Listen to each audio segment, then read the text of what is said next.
Tesla and Palantir are making serious waves, and the financial world is buzzing.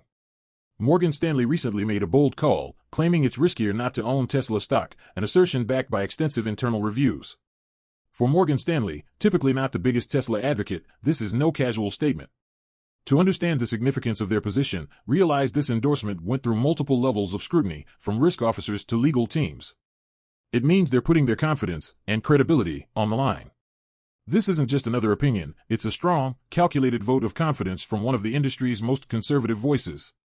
Tesla's $1,300 bull case price target reflects a revolutionary vision. Tesla isn't just about electric cars, it's redefining energy, transportation, and AI.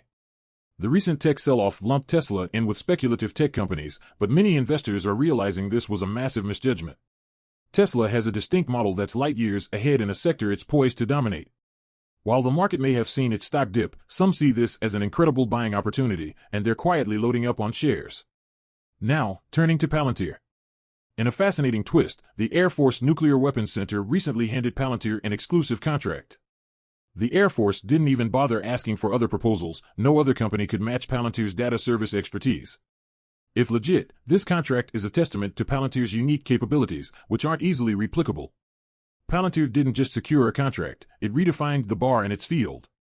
If there were ever doubts about Palantir's staying power, this should put them to rest. It's no surprise Palantir continues to innovate where few can follow. Apple also caught some media flack with a recent price target adjustment.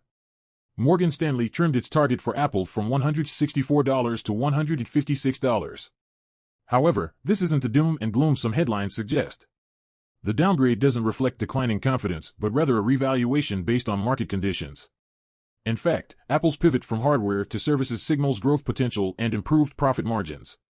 Financial reports indicate Apple's fundamentals are strong, but by adjusting for peer comparisons, Morgan Stanley simply reflected the market's evolving metrics, not Apple's performance. The sensationalist take? That's just noise. Next, we uncover the recent insider sales at Teladoc. Glenn Tullman, a Teladoc director, unloaded shares worth $61 million. Mainstream media implies it's a lack of faith in the company, but that's misleading. Tullman's stock options were about to expire, and selling was simply a matter of timing. By exercising his options, he incurred a hefty cost, so the sale covered his expenses, not a panic sell. Insider selling doesn't always signal doubts, context is key, and here, it was purely a planned move. And now, a jaw-dropping revelation from Morgan Stanley.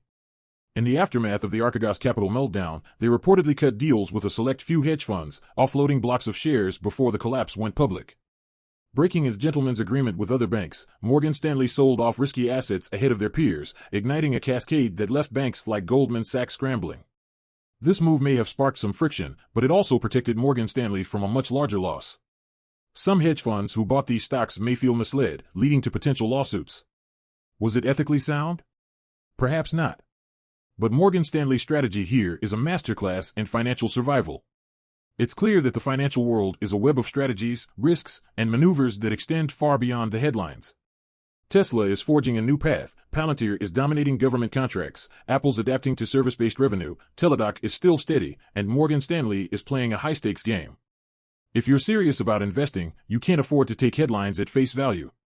So if you've made it this far, thank you for joining us.